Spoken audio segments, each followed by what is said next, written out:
Hello friends, मैं आपका mentor AK Singh और आज फिर हम UGC नेट पॉलिटिकल साइंस की तैयारी करेंगे। और आज का टॉपिक है हमारा बर्नी, यानी कि जियाउद्दीन बर्नी, यानी कि इस नाम से जाना बर्नी के नाम से जाना जाता है। और हमने पढ़ा भी अपने इतिहास में बर्नी के नाम से ही है। चलिए तो आज इसका नाम से पढ़ते हैं क्या चीज़ फेमस है और क्या क्या चीज़ हमें पढ़नी है। ये कौन था, यानी कि अगर आप इसके टर्म्स में या फिर आप इसकी जो चीज़ें हैं आपसे पूछी जाएं तो आपको पता होना चाहिए क्या कौन था। एक प्रसिद्ध इतिहासकार व राजनीतिक विचारक था। क्या था? एक प्रसिद्ध इतिहासकार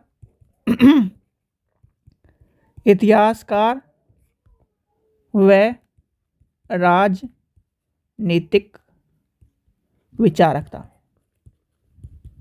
क्योंकि इसमें ज़्यादा चीज़ें पूछी नहीं जाएंगी तो आपको निश्चित रहिए जो चीज़ें हैं वही इसमें ज़्यादा से ज़्यादा आपका 10 से 5 मिनट में आपकी वही चीज़ लिखूंगा। ठीक है, तो फिर आता है इसका क्या है, यानी कि वे मोहम्मद बिन तुगलक व फिरोज शाह के काल में भारत में रहा है। किसके काल में?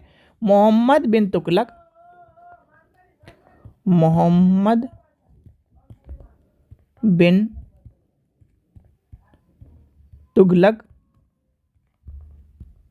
व फिरोज शाह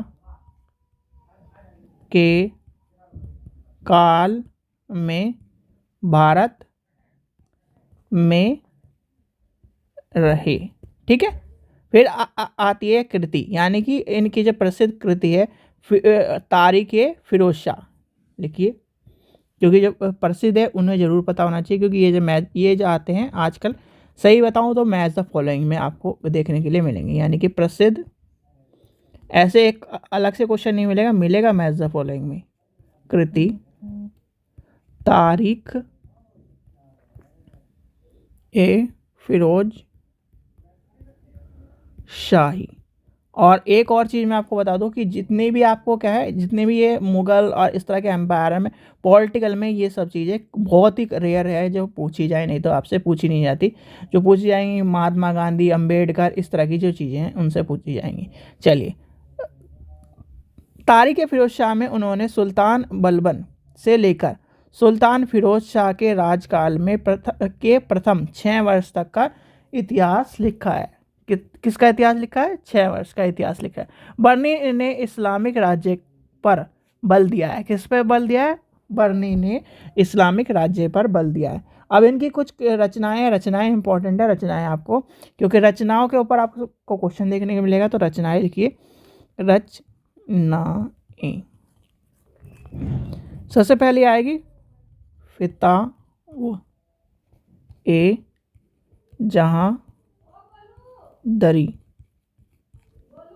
दूसरी क्या आएगी? तारीख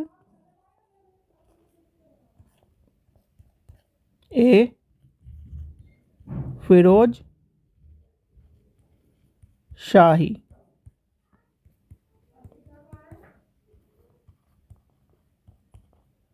सुल्तान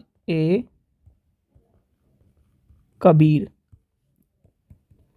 चौथी है हसरत नामा। पांचवी है हमारी सुना मोहम्मदी। इसके बाद कौन सी है? इनायत नामिये इलाही। फिर आपकी आ जाती है मऊसर ए सदादत। ठीक है, ये आपकी क्या है, रचनाएं आ जाती है। बर्बन के राजनीतिक सिद्धांत के बारे में, बर्बन ने दिल्ली सल्तनत, अलाउद्दीन खिलजी, मोहम्मद बिन तुगलक, फिरोज शाह तुगलक के शासन के दौरान लिखकर जो चीज़ें बताई हैं उसके बारे में आपको देखने के लिए मिलता है, जिसमें उन्होंने क्या कहा, इन शासकों का आध्यात्मिक प्रभाव भी था। बर्बन ने भारत में मुस्लिम साम्राज्य का जो चीज़ें बताई हैं, यानी मुस्लिम साम्राज्य के बारे में चीज़ें आपको बताई हैं।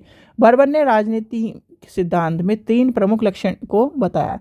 साम्राज्य के गठन, यानी कि साम्राज्य के गठन में अत्यंत सुदृढ़ यानी कि एक तरह से उसकी चीज़ों को लेकर चलना है। साम्राज्य गठन में अत्यंत प्रभाव रखना है। राज्य शक्ति यानी कि राज शक्ति को जनहित में कैसे लाया जाए, राज शक्ति के लिए वैधता और लोकप्रियता कैसे प्राप्त की जाए, ये आप इसके जो 3 सिद्धांत रहे हैं।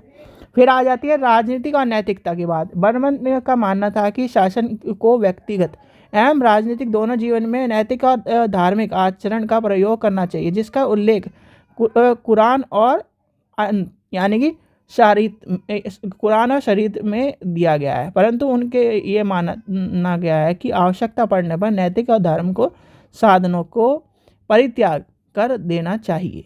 ठीक है। फिर आती है कल्याणकारी राज्य। कल्याणकारी राज्य में बर्मन के अनुसार बर्नी के अनुसार जो क्या कहा गया है, उसने सुल्तान को यानी कि मूल कार्य प्रजा का कल्याण की बात कही। क्या कही?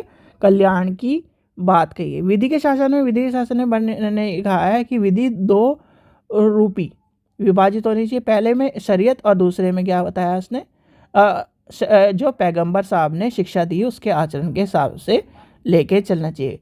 फिर आती है सैनिक की बात, यानी सेना की बात आती है। सैनिक में इसमें ये बताया पैदल चलने वाले, घोड़सवार, हाथी और सहयोगी ये सारे के सारे कहीं ना कहीं इसमें आ जाएंगे। फिर आती है न्याय व्यवस्था की बात आती है। बर्नी ने के अनुसार न्यायालयों को सिविल व आपराधिक क्षेत्रों में विभाजित किया गया था, जिसमें क्या है, न्याय जो व्यवस्था थी वो कहीं ना कहीं आपराधिक और सिविल के अनुसार चलती थी। बाजार व्यवस्था में क्या लेके चला है इसने, बाजार व्यवस्था में क्या है, बाजार को नियंत्रण करने के लिए, यानी बर्नी के अनुसार बाजार को नियंत्रण करने के लिए दीवान यानी कि एक तरह से रियासतें और का निर्माण होना चाहिए, जिससे क्या हो, जबकि अनाज के लिए मंडी का उपयोग होना चाहिए। और ये कहीं ना कहीं जो हमारे आज के सिस्टम यानी कि बाजार का जो कीमतें हैं और जो कीमतों का जो नियंत्रण है वो सुव्यवस्थित रूप से होना चाहिए। फिर आगे आती है यानी कि इनकी लास्ट में आ जाती है आलोचना। बर्नी एक कट्टर सुन्नी मुसलमान था, ये कहा जाता है। उनके यानी कि इतिहासकारों ने भूमिका को नहीं निभाया। क्या है, बहुत सारी जो चीज़ें है एक तरह से पूर्ण इतिहासकार के रूप में नहीं निभाया, क्योंकि इतिहासकार का ये कहा जाता है, क्योंकि जब इतिहासकार लिखता है चीज़ तो क्या लिखता है, वो सही और गलत दोनों चीज़ों को लिखता है, तो ये कहा जाता है। हिंदुओं के प्रति कठोर रवैया और अपनाया गया है, जिससे क्या है, बादशाह को उन्हें समाप्त करने का आदेश दिया, ये कहा जाता है आलोचकों के हिसाब से। तो ये था क्या है, बर्नी का टॉपिक, यानी कि इसमें ज़्यादा चीज़ जो थी ये रचनाएं इंपॉर्टेंट है और ये प्रसिद्ध कृति, ये चीज़ें लिख लेना क्योंकि यही इंपॉर्टेंट, चाहे स्क्रीनशॉट ले लो आप। ठीक है बच्चों, आशा करता हूँ आपको वीडियो पसंद आई तो लाइक करें, चैनल को सब्सक्राइब करें, वीडियो ज़्यादा से शेयर करें। Thank you.